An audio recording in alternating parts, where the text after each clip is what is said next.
On va partager les premiers témoignages de certains de ceux qui sont de jeunes entrepreneurs. Alors vous allez le voir, ils viennent de différents secteurs d'activité. On va avoir un opticien, on va avoir un sportif et on va avoir un épicier. Alors c'est un peu caricatural de les présenter comme ça. Le tout sous l'œil bienveillant, presque paternaliste, de votre banquier préféré, Jean-Louis Bancel du Crédit Coopératif. J'appelle donc Jean-Louis Bancel, Alexis Lecomte, Vincent Chicot et Marc Tolani. Allez, encouragez-les. Parce que pour certains, c'est quasiment la première fois qu'ils viennent raconter leur parcours. Jean-Louis, tiens, à l'autre bout, comme ça, moi je ne m'assois pas. Bon, avec le physique que j'ai, quand même, je peux assurer un peu, hein, c'est ça. Non, alors, comme il n'y a que 4 sièges, je me dévoue. Allez, Marc à côté de moi, Marc Tolani, Alexis Lecomte, Vincent Chicot et Jean-Louis Bancel. Donc de jeunes entrepreneurs en tous les cas dans le métier, puisque vous voyez que Marc et moi, on se ressemble plutôt et qu'on est finalement assez différents d'Alexis et de Vincent. Juste, commençons par vous demander vos âges. Tiens, prenez un micro chacun. Prenez le micro de Jean-Louis tout d'abord. Jean-Louis, je ne vous fais pas cette offense. Si, moi c'est le bain de jouvence. Allez, j'ai dépassé la soixantaine depuis peu. Bon, allez, Vincent, pardon. Prends le micro rouge, Vincent, pour démarrer. Voilà, Alexis, le micro bleu. Et après, de temps en temps, vous le partagerez. Moi, j'ai 35 ans. D'accord, 35 ans. Et tu viens de Lézignan-Corbière, dans l'Aude. Voilà, dans l'Aude. Alexis 30 ans. 30 ans. Et de Dieppe. D'accord. Et 53 ans de Montreuil. Et vous êtes tous les trois de jeunes entrepreneurs, puisque ça ne fait pas finalement tellement longtemps que vous avez mélangé votre métier et votre statut. Vous êtes devenus des chefs d'entreprise. On commence, Alexis, par cette histoire quand même assez formidable, parce que vous étiez dans cette filière-là. Vous avez fait, je crois, une alternance ou un stage ou une formation dans un magasin d'optique à Dieppe. Et puis vous l'avez racheté. Alors refaites-nous un peu plus détaillé ce que j'ai raccourci en une phrase. C'est ça, en fait j'ai commencé, je suis né à Dieppe, donc j'ai travaillé en apprentissage dans un magasin à Dieppe, dans un centre commercial. Je l'ai fait pendant 1 an, normalement la formation c'est en 2 ans. Et j'ai demandé à casser mon contrat parce qu'il y avait des choses dans le magasin qui ne me plaisaient pas et j'avais une proposition où on doublait mon salaire dans un autre magasin dans une ville à côté, où j'ai mieux appris le métier. Et 4 ans après, grâce à Atoll, j'ai racheté ce magasin. Alors, depuis quand l'idée de démarrer tout de suite dans ce statut d'entrepreneur? Parce que c'est une chose de commencer à travailler, ça n'est une autre de se dire « je veux être patron ». J'ai toujours eu envie de faire ça. Alors c'est peut-être un peu à cause de mes parents qui avaient toujours des bonnes idées mais qui ont toujours eu peur de se lancer. Moi j'ai eu envie de me lancer rapidement. Et puis au bout de 4-5 ans d'activité en tant que salarié, j'ai aussi donné des cours en parallèle. J'ai eu l'impression d'avoir fait un peu le tour en tant que salarié et j'ai eu envie de me développer par moi-même. Et donc j'ai recherché à racheter un magasin. Donc pour qu'on remette quelques dates, on est à quel moment en gros quand vous dites « bon, je voudrais maintenant arrêter ce statut de salarié, je voudrais être patron ». C'était quand? J'avais 24 ans. J'avais 24 ans et... Donc c'était il y a 6 ans. C'est ça. En gros 2010, d'accord. Donc qu'est-ce qui se passe à ce moment-là? Comment vous regardez les possibilités qui s'offrent à vous? Parce que, encore une fois, c'est une chose de vouloir l'être, ça n'est une autre de le faire. Comment vous vous y prenez?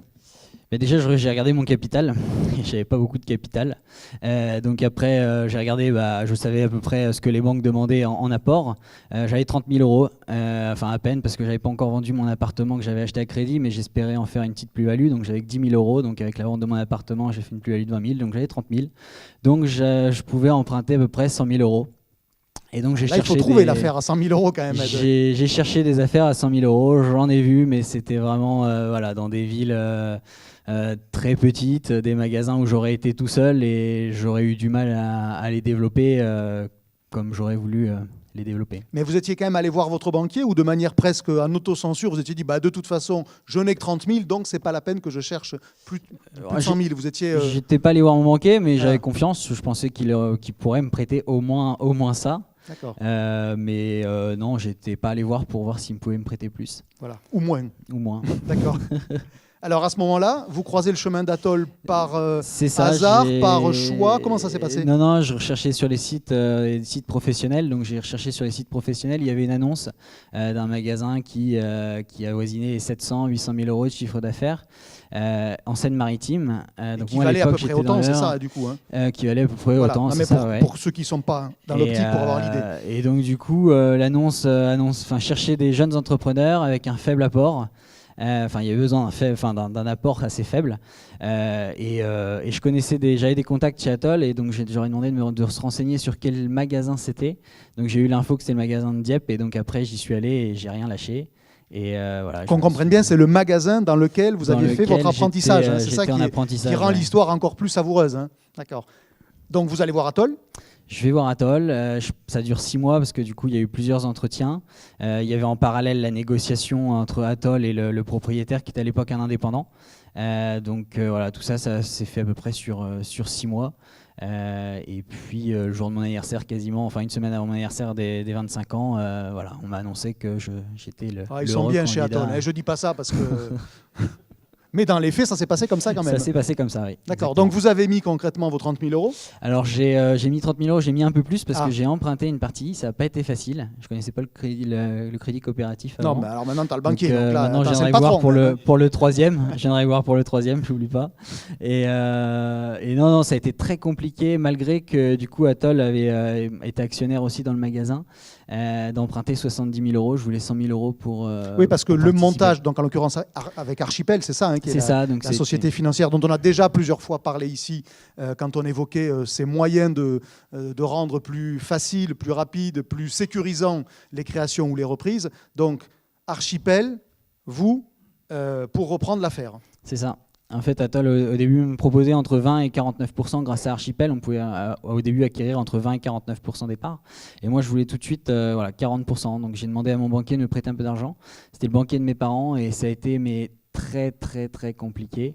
J'ai même dû montrer, au début, il y avait Monsieur Plat, à l'époque, c'était Monsieur Perrard. Il connaissait à peine Atoll, il connaissait pas Monsieur Perrard, pas Monsieur Plat. J'ai dû montrer des photos où ils étaient avec des ministres, etc. Pour voir quand même il en connaît du monde. C'était quand même des gens importants et des gens sérieux, mais bon, il trouvait le montage un peu bizarre. Il n'avait jamais dû voir ça, mais bon, il était pas loin de la retraite et voilà. Et bon, ça a été très compliqué. J'ai eu l'argent une semaine avant la signature et demandé un décalage, etc. Et ça a été très épique. Sur le fond, quand on veut être patron, monter son affaire, alors rencontrer cette structure, mais finalement n'être qu'à 40%, c'est-à-dire ne pas être chez soi. Est-ce que la frustration de ne pas être patron tout de suite est compensée par la perspective que donne ce chemin initiatique? En fait, depuis le démarrage, j'ai toujours eu l'impression que j'étais mon propre chef depuis le début. Atoll m'a en fait conseillé, aidé comme n'importe quel associé dans le magasin, enfin comme n'importe quel associé dans le réseau. D'accord. Et du coup, ça s'est fait très naturellement. Aujourd'hui, je suis à 80% et ça se passe toujours aussi bien. Et du coup, voilà, il n'y a pas de... Voilà. Vous avez un deuxième magasin où vous êtes en train de regarder? Deuxième magasin, 1 an et demi après. D'accord. Sous la même structure. Parce qu'il y avait une opportunité ou parce que le choix était déjà de dire non, ça suffira pas, donc de toute façon il en faudra 2? Un, ça suffira pas, mais ok, ça c'est clair. non, après il y avait aussi l'opportunité. C'était un magasin qui était à 2 km dans le centre-ville et historiquement c'était 2 magasins qui depuis une vingtaine d'années fonctionnaient ensemble. Donc j'avais des collaborateurs qui faisaient des mi-temps dans les 2 magasins, j'avais une femme de ménage aussi dans les 2 magasins. Enfin du coup c'était compliqué quoi. La première sans qu'ils aient le même propriétaire. Ils n'avaient pas le même propriétaire, donc j'avais une vendeuse, c'était assez délicat quand elle croisait des gens dans la rue pour savoir chez quel opticien elle allait devoir les envoyer quoi. Donc c'est vrai que ça s'est fait naturellement et c'était un peu une obligation de les reprendre. On tenterait d'inventer l'histoire, on ne nous croirait pas je pense, hein. Et pourtant c'était le cas. Et puis c'est complémentaire aujourd'hui quoi, d'avoir un magasin en centre commercial et en centre-ville. Et les deux ne portaient pas l'enseigne Atoll. Les deux ne portaient pas l'enseigne Atoll, on les a passés. Donc accessoirement la coopérative a récupéré donc une double implantation sur Dieppe. C'est ça. D'accord. L'étape d'après c'est quoi? L'étape d'après, parce que 30 ans, il reste encore quasiment 35 ans de trimestre à aller chercher. C'est de développer le parc des magasins et puis c'est de ne pas être un associé qui va juste attendre qu'on lui donne des infos à mettre en place dans le magasin ou des consignes, mais c'est essayer d'être acteur de la coopérative. Peut-être un jour devenir administrateur, mais au moins participer Eric, fais gaffe, hein. aux commissions qui sont proposées. D'accord. Lorsque vous êtes arrivé devant ce choix de vous installer, de rencontrer Atoll, est-ce qu'à ce moment-là, vous faisiez bien la différence entre ce qu'est le monde coopératif, ce qu'est le monde éventuellement de la franchise, ou de l'indépendance pure et dure? Parce qu'une coopérative, ce n'est pas un statut comme un autre non plus. Est-ce qu'à ce moment-là, vous aviez bien intégré ce que c'était qu'une coopérative? Au tout début, non. Et puis après, j'ai vite compris, mais au final, ça m'a pas... Enfin, mon ancien patron était indépendant, mais il adhérait finalement à une centrale d'achat. Et au final, il y a très très peu de différence, quoi. Sauf qu'on a... Si, Voilà, il y a quand même la on différence a- de participer à la vie Oui, du oui, réseau, bah, donc on vous est- êtes co-responsable. on a, quand même. enfin, l'avantage, c'est qu'on a toute une communication qui est beaucoup plus forte, mais pour des contraintes qui ne sont pas plus importantes qu'un indépendant qui adhère à une centrale d'achat. Et sur le fait qu'un coopérateur doit quand même participer à la vie de sa coopérative. Sinon, c'est juste un guichet Mhm. auquel je viens chercher de la com, de l'image. Oui, bah, des c'est ce qu'il flyers faut- ou autre. enfin, c'est ce que j'ai envie d'éviter d'être au sein de la structure. Vous êtes le plus jeune des adhérents chez Atoll ou même pas? Non, il y a des plus jeunes qui sont rentrés. Je crois que le plus jeune adhérent avait 22 ans, quelque chose D'accord. comme ça.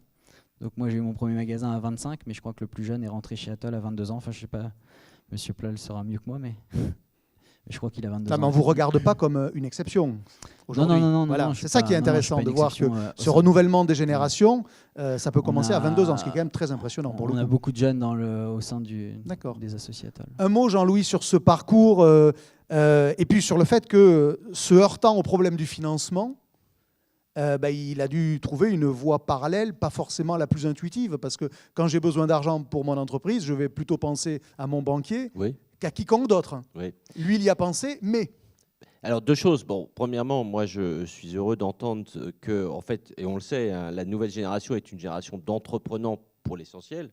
Et c'est vrai que ça a été dit tout à l'heure, et je voudrais saluer l'honnêteté intellectuelle de M. Koenig, que j'ai admiré, pour moi qui suis un grand chantre des coopératives. Donc ça, c'est le premier volet. Ce qui veut démontrer aujourd'hui la Fédération du commerce coopératif associé, c'est que la relève générationnelle, elle est là. Elle a les mêmes valeurs, les mêmes capacités d'engagement que ceux de ma génération. Deuxièmement, sur le financement, mais on y reviendra, on écoutera les autres aventures, mais ça prouve aussi la difficulté qu'on a dans l'offre actuelle du système bancaire. Alors, pour expliquer aussi la contrainte que nous avons, nous, en tant que banquiers, c'est bien sûr la capacité à pouvoir apprécier, la capacité à rembourser. Et c'est vrai qu'on aime bien chercher des éléments de sécurisation. une photo avec un ministre, Non, ça mais suffit pas. il faut que ça marche. Hein. Après, Il c'est faut vrai que ça marche. que le magasin qu'on a repris, excusez-moi, ça C'est faisait la peur valeur aux du banquiers. magasin. Voilà. Il faisait 600 000 euros, il y avait un résultat qui était négatif de 150 000 euros. Ah oui, ça rassure. ça aide mais il nous a vachement, pas ça, tout pour dit, le il nous a banquier. pas tout dit. Voilà. Donc Bon, finalement, il a des circonstances atténuantes, ce banquier-là. je ne sais pas, je ne le connais pas, je me garderai de porter des jugements sur mes confrères, mais c'est aussi ce qui montre, mais on y reviendra, que ce qui vaut, c'est la valeur du travail. Parce que sur le débat qu'engageait tout à l'heure Gaspard Koenig, je pense que le problème de l'alliance capital-travail, c'est que la vraie source de création de richesse, c'est le travail, c'est l'engagement et le Le travail. capital n'étant Voilà. qu'un moyen. Voilà. En toute Et c'est une logique. projection sur le futur. Mais on verra que dans les conjonctures financières qu'on connaît, on peut se poser quelques questions sur notre capacité à se projeter dans le futur, nous les banquiers. Deuxième histoire, Vincent, on part dans l'Aude, à Lézignan. Donc Sport 2000, groupement Sport 2000. Ça a démarré comment alors? Ça a démarré il y a 7 ans sur le rachat d'un fonds de commerce dans la commune de Lézignan-Corbière. Et Juste avant le rachat, qu'est-ce qui se passe? Pourquoi le commerce? Pourquoi le sport? le commerce, je suis né dans un caddie. Ah. J'ai baigné Ça dedans. doit pas être facile ça, l'accouchement, hein, mais vas-y quand même. Mes parents étant commerçants, entrepreneurs et donc une éducation d'aller Qu'est-ce qu'ils faisaient de l'avant. Qu'est-ce qu'ils dans la faisaient grande distribution chez Intermarché. D'accord, donc ils possédaient un magasin? Oui, ils Ils possédaient étaient un magasin adhérents. à Lézignan-Corbière aussi. D'accord, ok. Donc on comprend mieux le nez dans un caddie pour le coup. Voilà. Hein. Exactement. Et donc, l'opportunité de racheter un fonds de commerce sous la même commune à l'enseigne Sport 2000, sur lequel déjà j'étais très attentif, où on m'avait sollicité un ami adhérent à Intermarché pour ouvrir un point de vente dans sa commune. Et donc l'opportunité, voilà, il y a 7 ans, d'avoir repris un fonds de commerce et 1 an et demi après, de l'avoir transféré en périphérie. Voilà. D'accord. À ce moment-là, vous aviez quel âge?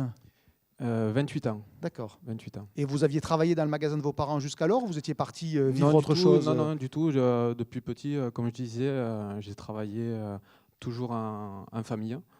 Et petit à petit, j'ai avancé, j'ai progressé, on m'a fait monter en compétences et j'allais de l'avant. Et voilà, une opportunité qui s'est ouverte et que j'ai saisie sportivement. Il y a une logique malgré tout à se dire un enfant d'adhérent Intermarché va reprendre le magasin de ses parents. Et pourtant, c'est pas ce qui s'est passé. Non, ça ne s'est pas passé comme ceci. J'avais déjà commencé à faire le processus de formation, devenir adhérent à Intermarché. Et il s'est fait que j'ai préféré partir dans un commerce et des produits différents que de l'alimentaire. Plus affinitaire Voilà. pour ce que vous étiez vous, c'est Voilà, ça? plus pour le relationnel, les échanges avec les clients. Voilà, D'accord. plus pour l'esprit de partage aussi. Donc ça, c'est le contexte. On va maintenant aller sur le début de l'histoire. Donc on est quelque chose comme en 2008 ou 2009, c'est ça? C'était 2009. 2009, d'accord. Exactement. Donc il y a un magasin Sport 2000 qui existe, Ouais. qui est à racheter. Comment vous vous y prenez? Parce qu'on vient d'en parler, à un moment donné, il faut amener de l'oseille. Hein. C'est un peu trivial, mais c'est quand même ça. Comment on le rachète? Tout à fait. Alors comment on le rachète? Moi, j'avais très peu de capitaux. Donc c'est ma mère qui a racheté le fonds de commerce. Et un an après, donc c'est moi qui lui ai racheté avec un petit apport. Et voilà, là, aujourd'hui, j'ai fini de rembourser tous mes emprunts familiaux, on peut dire. Donc là, c'est la famille qui a joué le rôle du banquier. C'est-à-dire que dans les deux cas, pour le moment, enfin, on en reparlera Ouais. ensuite, c'est pas le banquier qui a joué le banquier, c'est Ouais. un tiers. Tout à fait, exactement, parce que j'avais pas assez d'acquis de capitaux Et de garantie. et de garanties, tout à fait. Et donc, bon, je voulais pas mêler tout le monde dans le même sac, en quelque D'accord. sorte. Et donc, on a préféré opter sur cette solution qui était plus confortable aujourd'hui, parce que sinon, ça aurait été, je pense, compliqué avec très peu d'apports de reprendre un fonds de commerce, même en étant historiquement commerçant dans la commune. C'était un magasin de quelle taille, qui faisait quel chiffre? On connaît un peu la Ouais. volumétrie de... Donc c'était un magasin de de ce premier centre-ville pas. qui avait un historique de 30 ans quand même, Ah oui. avec la même famille, et qui faisait 400 mètres carrés qui frôlait le 1 million de chiffre d'affaires TTC. D'accord. Donc la projection, c'était de suite de le transférer en ayant l'habitude de travailler dans des grandes surfaces, à juste mesure. Donc ça a été le premier chantier, le c'était transfert premier- agrandissement. ouais, c'était le premier Donc chantier. sur la zone commerciale de Lézignan, en l'occurrence fait. près de l'Intermarché. Ouais, tout à fait. Sur quelle surface? Sur 1300 mètres carrés. D'accord, donc une Voilà. multiplication par Ouais, plus tout de à fait. 3. Tout à fait, exactement. Ouais. D'accord. Ça s'est passé comment?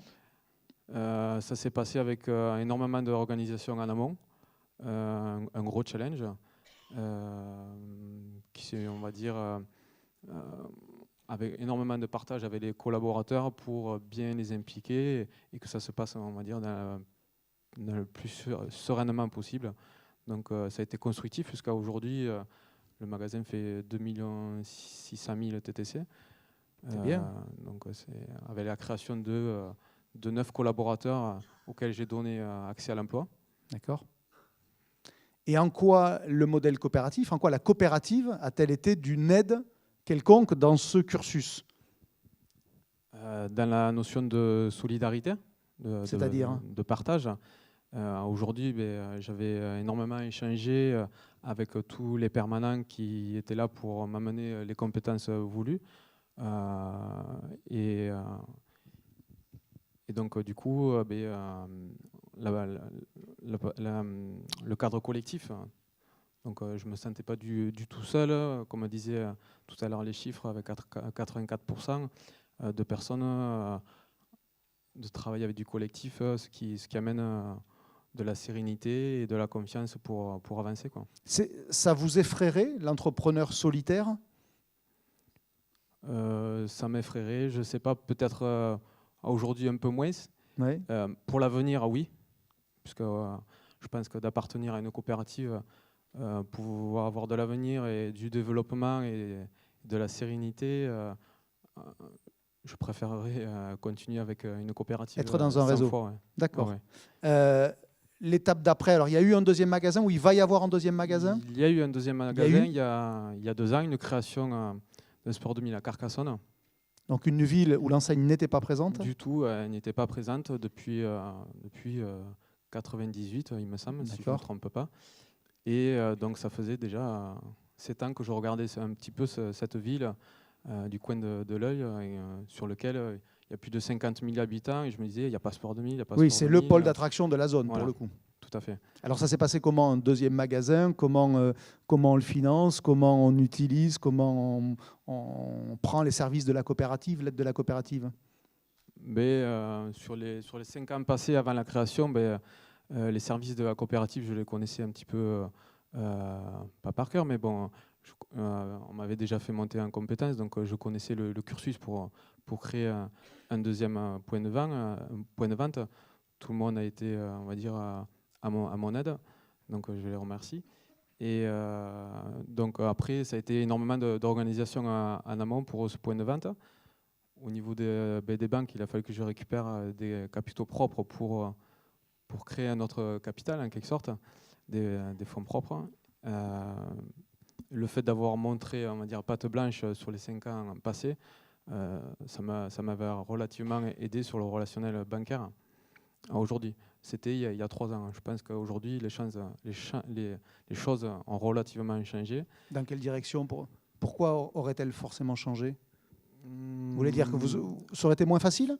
Oui, je pense qu'aujourd'hui... Sauf que le temps aidant, la garantie que représente l'homme. Enfin, ouais. Là, Jean-Louis, prenez le micro. Tiens, ouais. Prends le bleu. Non, mais tiens, récupère le bleu. Voilà.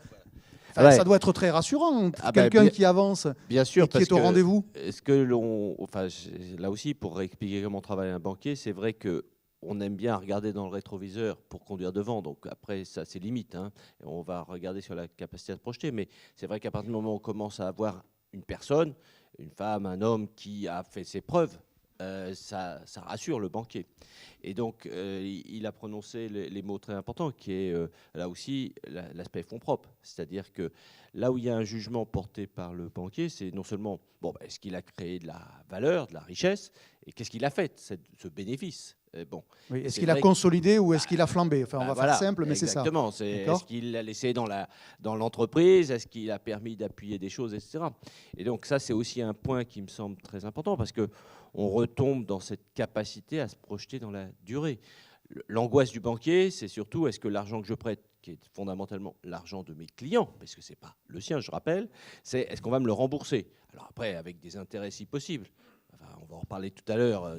Rentrer dans des phases à taux d'intérêt négatif nous pose des grandes interrogations à nous banquiers. Mais au-delà de ça, c'est vrai qu'il y a un autre élément qui me semble un tout petit peu préoccupant dans l'ambiance française. C'est une espèce d'ambiance collective où on ne veut plus, pour des raisons diverses, je ne sais pas, croire dans notre avenir. Alors qu'on a là, en tout cas entendu 2 exemples, où nos jeunes générations, eux, y croient dans leur avenir.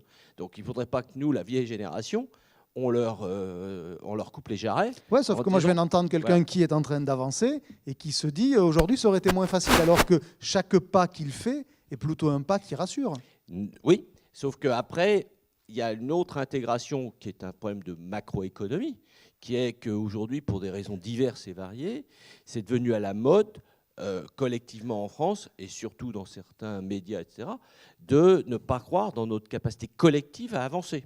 Et donc, là encore, ce qui est plutôt rassurant sur la dimension coopérative, c'est qu'on crée des espèces d'îlots, je ne vais pas dire d'archipels, parce que sinon, certains vont croire que je vais faire de la publicité déguisée, de confiance. On l'a vu dans les chiffres que citait Alexandra sur la durabilité des entreprises de la Fédération du commerce coopératif, 95% à plus de 3 ans. Ça, ce sont des éléments de rassurance pour le banquier. Mais il faut aussi que, peut-être, l'optimisme coopératif, parce que je pense qu'il y a un optimisme coopératif, on arrive à diffuser dans l'environnement général français. Parce que si on continue comme ça, à se mettre la tête dans le sable et à se dire c'est foutu, c'est foutu. C'est pour ça qu'il faut aller voir les ministres et faire des photos avec. On revient à Carcassonne du coup. Alors l'ouverture du 2e magasin, c'était quand? C'était en août 2014. D'accord, donc bientôt 2 ans. Comment s'est terminé le premier exercice complet? Le premier exercice complet s'est terminé, on va dire, favorablement. Avec des notions de frais d'ouverture importantes. Non récurrents en général dans un compte d'exploitation. Normalement, oui. Donc, une création de 15 emplois, un CDI, bien sûr. Aujourd'hui, ils sont tous là. Donc, une très bonne ouverture. Le groupe des 2 magasins réalise aujourd'hui 6 millions de chiffre d'affaires et emploie 30 personnes au total. Et au total, c'est 24 créations d'emplois auxquelles j'ai donné et j'en suis relativement très fier de ceci. Si on se projette là aussi, parce que c'est l'intérêt, je ne sais pas ce qui se passe sur le son, mais il y a quelque chose qui frotte. C'est pas ma barbe, hein, elle est taillée de près aujourd'hui. Il y a quelque chose qu'il faut avoir en tête, c'est le temps qu'il vous reste. Qu'est-ce qu'on a comme rêve quand on a déjà 2 magasins à une trentaine d'années? Des rêves individuels, j'en ai plein. Hein. Je les place sur le terrain professionnel. Ouais, le terrain professionnel. Terrain professionnel, sur le plan individuel, pourquoi pas de nouveaux projets, création de nouveaux points de vente afin de sécuriser ma zone de chalandise. Blinder ton territoire, on appelle ça. Ouais, Blinder mon son territoire. Et sur le plan collectif, pourquoi pas prendre de nouvelles fonctions au sein de la coopérative. Qu'est-ce que vous y faites aujourd'hui? Aujourd'hui, nous sommes au mois de juin, il y a à peine un mois, j'étais en négociation achat. Ok, donc dans les achats, pour le moment. Voilà, pour de la négociation, pour les adhérents, bien sûr, avec un gros acteur du marché running. D'accord. C'est épanouissant, c'est impressionnant d'être... C'est passionnant. C'est passionnant, c'est très formateur. Ça fait monter en compétence avec le collectif. Donc, c'est de l'adrénaline, on va dire. Et aujourd'hui, je me nourris d'adrénaline. Donc là, le 3e magasin, il est dans les tuyaux ou juste dans les rêves? Ou entre les deux? Dans les tuyaux, je sais oui, pas où c'est entre les bien deux, sûr, mais bon. c'est dans les tuyaux. Mais après, il faut que les banques jouent le jeu réellement. Hein. Ah, les banques! Voilà, c'est pour ça qu'on en a mis un ici, parce qu'au moins on était peinards, il pourrait répondre à tout. Pourquoi elles ne joueraient pas le jeu? Parce qu'aujourd'hui... Pour le risque ou pour la rapidité? Parce qu'il y a pour- aussi ça, c'est à un moment donné, il faut savoir avancer à la vitesse maximale dont on est capable de faire preuve et pas être en sur-régime. Tout à fait, non. Et avec prudence. Et donc, c'est un projet que j'étudie. Si la faisabilité n'est pas bonne, j'irai pas jusqu'au bout. Mais aujourd'hui, les banques, elles ne regardent plus l'humain. On regarde réellement uniquement presque le taux d'endettement. Donc, c'est pour ça peut-être qu'il faut... Et la rentabilité des affaires, accessoirement. Elles sont rentables entendu, toutes les deux. Oui, elles sont rentables. Après... C'est pour ça qu'il faut aller au Crédit Coop. Il va te laisser sa carte après, tu vas voir. Peut-être pour compléter et expliquer aujourd'hui le jugement, ça marche? Le micro rouge ne passe plus. Vas-y. Ça marche là? Oui. Yes. Non, mon point c'était peut-être pour expliquer aussi des questions qui soulèvent aujourd'hui dans le monde bancaire. Hein. D'abord, premièrement, ce qu'on constate, c'est que depuis, disons, 6 mois, le monde de la banque prête à nouveau au monde des entreprises. Un certain dynamisme relatif est reparti dans la capacité à prêter du secteur bancaire. Néanmoins, dans le secteur du commerce, les questions qu'on se pose tous, c'est est-ce que les arbres peuvent grimper jusqu'au ciel? C'est-à-dire que c'est le problème des prix d'achat des fonds de commerce qui fait qu'aujourd'hui, notre interrogation, c'est nous, d'un côté, en tant que banquier, donc on voit s'éroder les marges, mais le monde des commerçants, et j'ai eu la chance d'avoir Guy Leclerc comme collègue administrateur, et on a souvent débattu de cette problématique entre commerçants, j'allais dire. Ça aurait été injuste que son nom ne sorte pas dans ces rencontres. Exactement. C'est fait, ça m'évitera de le faire, même si peut-être que je recommencerai, Guy. Voilà, c'est fait. Et donc, sur ce point, ce qui est tout de même un facteur d'interrogation, c'est aujourd'hui, on a donc ces taux d'intérêt négatifs voulus par la Banque Centrale Européenne. Alors, ce qui est, en premier abord, une bonne chose pour les jeunes qui veulent se lancer, qui veulent emprunter, parce qu'aujourd'hui, vraiment, c'est pas cher. Guy m'a encore fait bisquer là, en me disant, j'en ai trouvé encore un qui fait moins cher. Bon. Mais la question à plus long terme, parce que je crains que les taux d'intérêt très bas que nous connaissons, ça va durer un certain temps. Ça veut dire aussi que globalement, le jugement sur notre économie est moyen, pour pas dire morose. Et donc, là aussi, la question, c'est quel est l'impact sur globalement le monde du commerce. Et donc, la question, c'est pas tant peut-être le problème du pouvoir d'achat des ménages que sa capacité à continuer à vouloir ou à pouvoir consommer. Et donc, in fine, ça pèse sur le prix d'achat des magasins. Et donc là, c'est vraiment une des questions. Le taux d'endettement, c'est ça. Hein, c'est combien de la valeur du magasin je mets en m'endettant.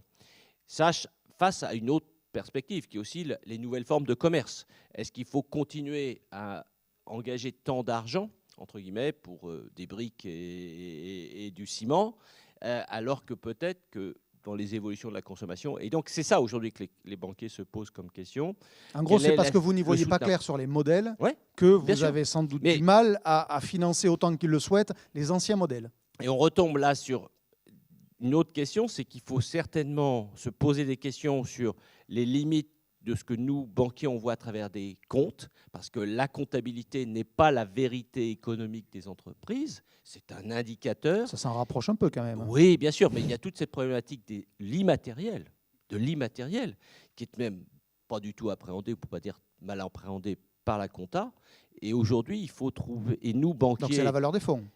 Oui, et puis même demain, c'est des problématiques dans le nouveau commerce, le big data, le contrôle des données, etc. Et qui va financer cet immatériel?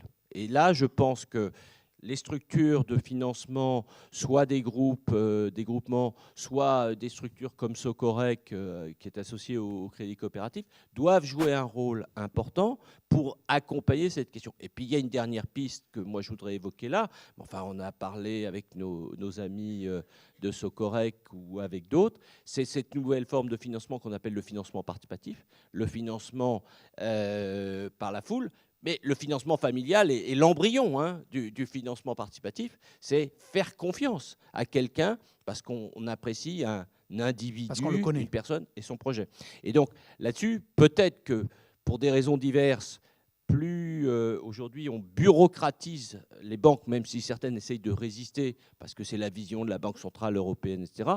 Plus heureusement, une herbe folle est en train de ressortir à travers d'autres formes de financement disons, alternatifs, qui sont peut-être réinventer la dimension humaine. Mais il y a un moment où on ne pourra pas tout faire non plus, même avec le financement alternatif. Troisième cas, Marc. Oh, attention, ouais, reste avec nous. Donc, notre jeune entrepreneur de Système U, depuis combien de temps installé? Alors, moi, je suis installé depuis 2010. Et dans le commerce depuis? Dans le commerce, bien depuis que j'ai commencé à travailler, parce que j'ai commencé à travailler en 85 chez Kiabi. Alors, qu'est-ce qui, en dans le groupe quelques mots, pour qu'on comprenne, parce qu'il Oui. faut comprendre l'élément de contexte pour Oui. savoir pourquoi, à un moment donné, vous avez voulu y aller. Vous étiez chez Kiabi, après chez Système U. Qu'est-ce que Oui. vous faisiez? Qu'est-ce qui vous a donné l'envie de... Allez, je me lance. Ok, je dirais moi ce qui s'est passé effectivement, c'est que j'ai commencé donc à travailler en 85 chez Kiabi. J'ai passé 6 ans, j'étais en tant que directeur de point de vente. Au bout de 6 ans, effectivement, je suis passé à la centrale donc de Villeneuve-d'Ascq où j'ai lancé la carte de fidélité donc Kiabi. Et puis donc en 95. Système U, donc, qui s'intéressait effectivement au programme de fidélité, voilà, m'a proposé de les rejoindre pour travailler au sein de leur centrale, donc, qui à l'époque était à Créteil. Donc, ce qu'on appelle un permanent, Un permanent. dans le jargon Voilà. des coopératives. Voilà. D'accord. Voilà. Donc effectivement, donc, je C'est dirais... pas grave. Je dirais, moi, dans mon expérience, bon, j'avais un vécu en exploitation pendant 6 ans. Donc après, je suis remonté en centrale. Donc je suis arrivé donc, chez Système U en 95. Où on a développé effectivement la carte U, donc la carte de fidélité, donc qui au départ était une carte à puce, et puis voilà, donc et je suis resté à la centrale donc pendant 10 ans. D'accord. Voilà. Et il y a un jour où... Et donc, il y a un jour où, c'est-à-dire que la carte U s'est développée. Donc, à cette époque-là, je supervisais effectivement l'ensemble du dispositif, c'est-à-dire tant au niveau de la communication que des animations, que de la comptabilité, que des finances, machin, etc. Et donc, ce qui se passait, c'est qu'au fin du fin, donc, c'était une petite entité, je dirais, au sein de la centrale. D'accord. Quand Serge Papin est arrivé donc en 2005, l'idée effectivement c'était de dire voilà, il faut qu'on réattribue les différentes missions de la carte U sur les différents secteurs clés, remettre la communication à la communication, la comptabilité à la comptabilité, etc. Donc je vais le dire en termes un peu directs que tu ne te permettrais peut-être pas, le poste avait perdu de sa substance. Voilà, donc Voilà. du coup... On se dit, est-ce qu'il n'y a pas mieux à faire ailleurs? Et moi. Oui. Voilà, bon, et donc, si vous voulez, ce qu'il faut aussi voir, c'est que pendant 10 ans, j'ai travaillé avec des associés, puisqu'en fait, dans notre système, à chaque permanent est lié un associé, et tous les projets sont développés en binôme. D'accord. Donc, ce qui veut dire que pendant 10 ans, j'ai vécu aux côtés des associés, où chaque mois, nous avions des réunions mensuelles, où on discutait de l'ensemble des projets de la fidélité. C'est ce qui nous a permis de faire évoluer la carte de fidélité pour en faire ce qu'elle est devenue. Et à quel moment, pour revenir sur cette mécanique Oui. qui a fait le passage entre le permanent et le chef d'entreprise, Oui. à quel moment vous avez senti poindre l'idée que ça serait peut-être pas mal d'être de l'autre côté du binôme, comme vous dites, Voilà. c'est-à-dire plus du côté permanent mais du côté associé? Est-ce que c'est un événement? Est-ce que c'est petit à petit? Quand c'est que vous avez eu envie?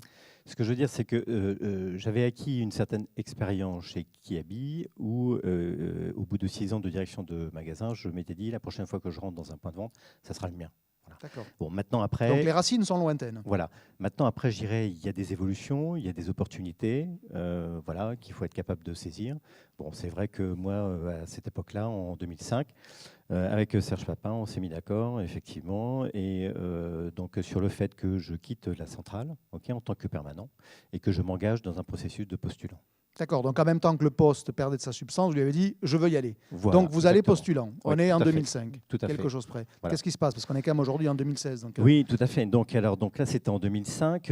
Postulant ma volonté, habitant sur Paris, donc c'était de rester dans le secteur de Paris. Donc je me suis rentré dans la filière postulant Nord-Ouest, puisque Paris est attaché au Nord-Ouest. donc là, vous prenez un ticket pour qu'un jour Donc un projet vous tombe dessus. Là, je prends un ticket. Alors surtout, effectivement, ce que je fais, c'est que je quitte la centrale. Donc je vais m'inscrire chez Paul.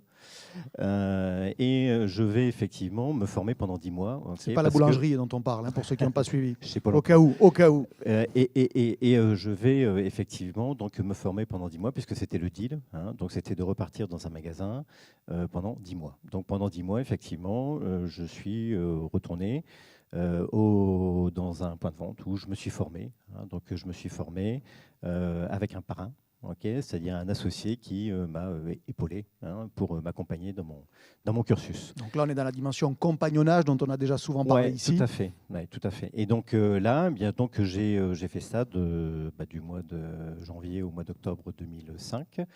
Et puis, eh bien, j'avais un projet qui normalement m'était dédié, entre guillemets, et qui, j'irai au bout de mes 10 mois, on m'a dit, écoute, non, je suis désolé, c'est pas toi qui l'auras, parce que c'est passé chez Monoprix. Voilà. D'accord, donc c'est pas le choix d'un autre associé, Non. c'est que l'enseigne n'avait plus le projet. Voilà. Ok, donc là, quand même, on prend une grande claque, j'imagine. Ah bah oui, c'est-à-dire que moi, je me suis investi, quand même à 47 ans, marié, 2 enfants, etc. Bon, je dirais, il faut maintenir. Oui, quand même. non, j'ai bien Voilà. Donc, remplir la gamelle. Voilà, il faut remplir la gamelle. Donc, c'est vrai qu'au bout de 10 mois, quand on a joué le jeu, on s'est investi, et puis qu'on vous dit, écoutez, voilà, il n'y a plus de projet, et puis maintenant, non, on n'en a pas d'autres. Voilà. Donc là, il y a quand même à ce moment-là une forme de doute sur l'efficacité de la coopérative, non? Vous croyez en elle, vous jouez le jeu, et puis un jour, elle vous dit, en fait, non. Vous ne l'avez pas pris comme un affront en disant les U, c'est bon, plus jamais. Et là, aujourd'hui, vous arrivez sur votre badge, il y a marqué système U. Alors, au début, effectivement, il peut y avoir une déception. Parce qu'on se dit, je ne comprends pas, moi je joue le jeu, et puis en face, les règles du jeu n'ont pas été tenues. Bon, après, je savais ce que je voulais faire. Je m'étais dit, voilà, j'ai fait une partie du chemin, c'est-à-dire que j'ai fait 10 mois de formation. Voilà, j'étais encore donc avec les droits de Pôle emploi, donc j'avais encore quelques mois, effectivement. Et je me suis dit, je vais essayer d'aller au bout de mon histoire en me disant, voilà, pendant 3 mois, je vais chercher un emplacement. Donc vous allez jouer le rôle de l'expansion. Voilà, puisque Système U n'est pas en mesure de me proposer une surface, je vais la chercher par moi-même. Donc, ce qui veut dire que pendant 3 mois, j'ai pris une carte, j'ai commencé à téléphoner à toutes les mairies, aux sociétés d'économie mixte, aux GIE, à chaque région, enfin ça, pour essayer de trouver effectivement des surfaces. Donc, je suis allé, je me suis déplacé, etc. Et puis un jour, je suis tombé à la mairie de Montreuil. La mairie de Montreuil qui m'a dit, écoutez, justement, on cherche un commerçant parce qu'on a un projet. Voilà. Alors, aujourd'hui, c'est une friche industrielle, mais si ça vous intéresse, vous pouvez venir me voir. Alors, ce qui s'est passé effectivement, c'est que je suis allé voir ce projet-là qui me semblait être intéressant. Je me suis positionné effectivement sur ce projet. Et puis après, je me suis dit, maintenant que j'ai une surface, alors attention, c'est donc comme c'était un projet, c'était en 2005, et puis avec une ouverture prévue en 2010. D'accord ? Néanmoins, effectivement, j'avais un projet, je détenais un projet. Et donc après, mon idée, c'était de se dire, voilà, qu'est-ce que je vais accrocher comme enseigne ? Voilà. C'est vrai que j'ai bossé 10 ans chez Système U et que j'aimais bien l'état d'esprit, je m'y suis bien senti. Aujourd'hui, j'ai aucune rancune par rapport effectivement à la claque que j'ai pu me prendre au bout des 10 mois de formation. Et que, bon, après, moi, c'était dans mon esprit de se dire, voilà, je connaissais le réseau, je connaissais les gens, et donc je suis retourné les voir. Et je leur ai dit, bah, écoutez, voilà, hein, je me suis formé, on était d'accord. J'ai trouvé une surface, est-ce que ça vous intéresse ou pas? Si ça vous intéresse, je mets une enseigne U, si ça ne vous intéresse pas, j'irai voir ailleurs. Voilà. Et c'est comme ça, effectivement, que on a dealé. Une étude de marché a été faite, et j'ai été accompagné par Système U, effectivement, pour faire ce projet.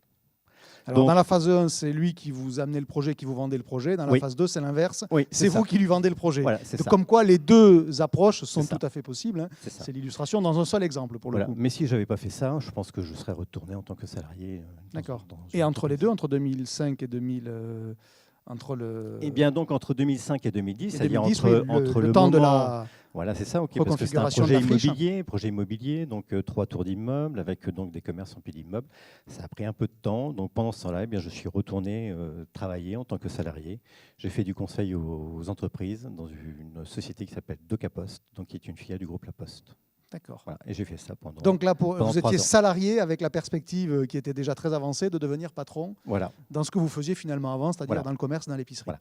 Après, je dirais toute la problématique, effectivement, c'est que pendant 5 ans, je n'existais plus pour Système U, entre guillemets. C'est-à-dire que même si le projet sur le papier était entériné, entre guillemets, Vous n'étiez pas associé. je n'étais pas associé, je n'étais plus dans le dispositif, et j'ai existé, entre guillemets, grâce au réseau et grâce, effectivement, à mon parrain, qui, à chaque fois, disait, vous vous rappelez, à Montreuil, il y a un projet, Marc Tolani va le prendre, ça. Voilà. D'accord. Donc votre magasin, vous l'avez ouvert. Vous aviez quel âge Donc du je coup, l'ai le tout ouvert, premier eh bien je l'ai ouvert, j'avais, donc c'était en 2010, voilà, Donc, 47. 47 ans, oui, c'est ça. 47 ans, d'accord. Vous l'avez vécu comment cet aboutissement? Parce que vous aviez une vie majoritairement salariée, de fait, en Oui. quantité de temps, Oui. alors que ce n'est pas le cas de Vincent et d'Alexis, qui ont quasiment démarré tout de suite patron. Oui. Vous l'avez vécu comment cet aboutissement?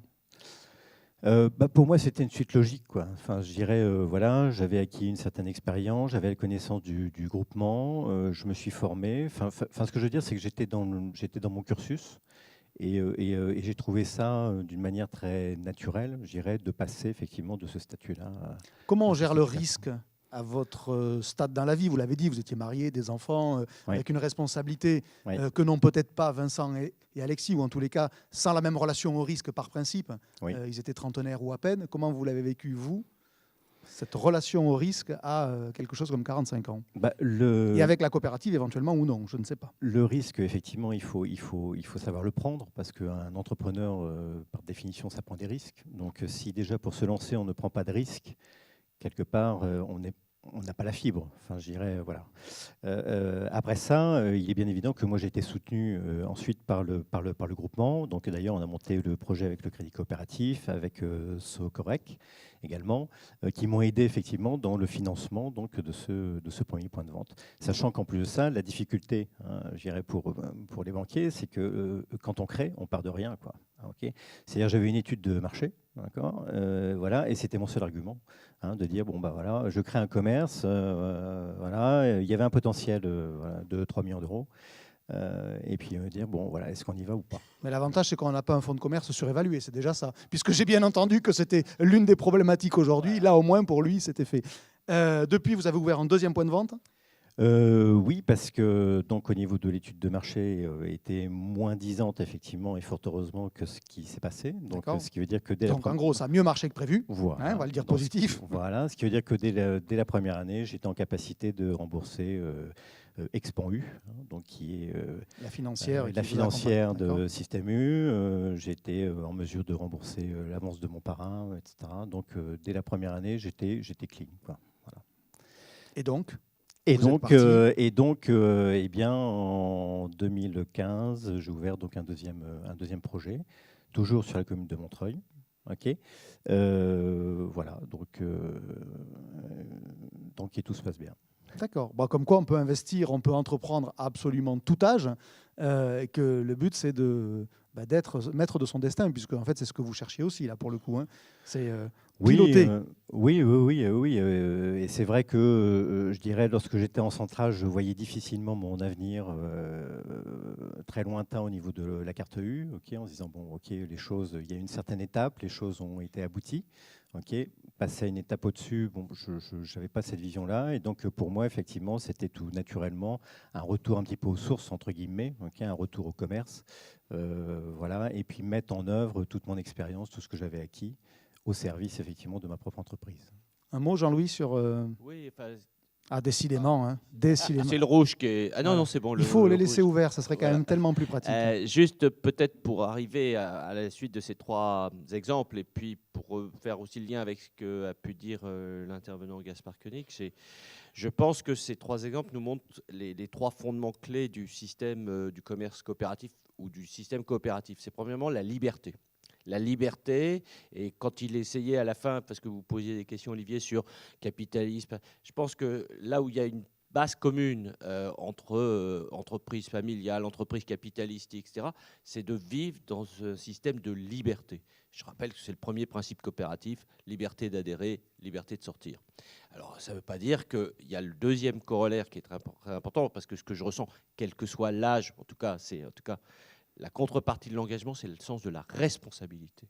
Et ça, c'est un point important vis-à-vis des collaborateurs.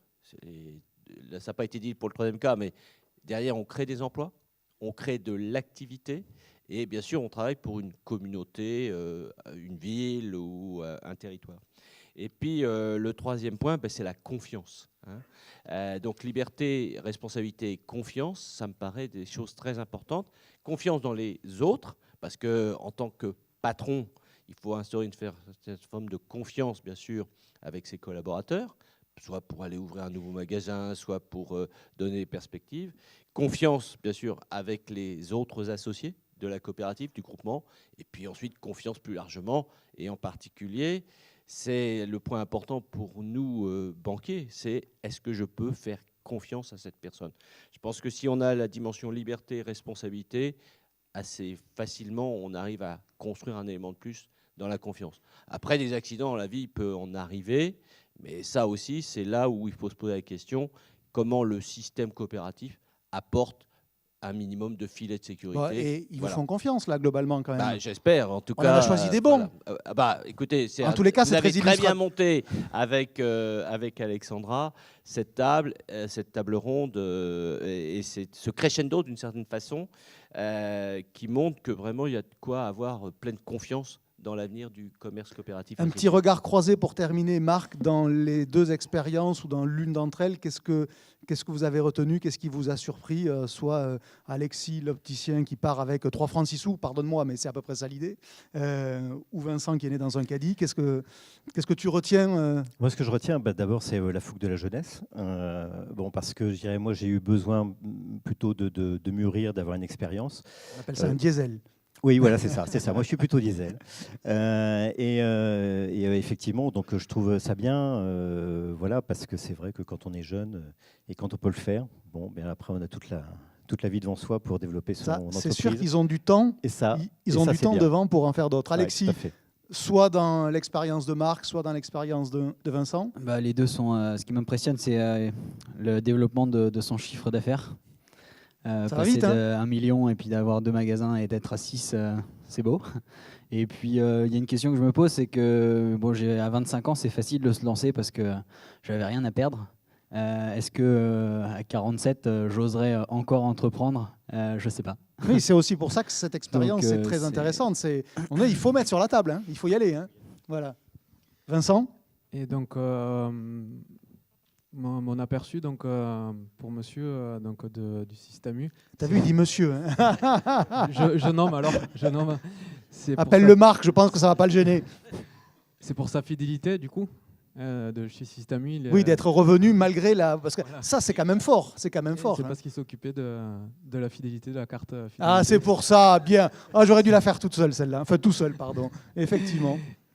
Et pour Alexis, d'avoir vraiment bataillé, je pense, et avec acharnement et avec motivation, et d'être arrivé au bout de ses envies. Et félicitations. Bon, mais vous pouvez les applaudir Vous aussi, ce sont des entrepreneurs comme beaucoup de ceux qui sont ici. Et je pense que beaucoup d'entre vous comprenez ce que ça veut dire qu'à un moment donné de se lancer et d'y aller. Merci à tous les quatre. Jean-Louis, bien sûr, je t'associe avec plaisir.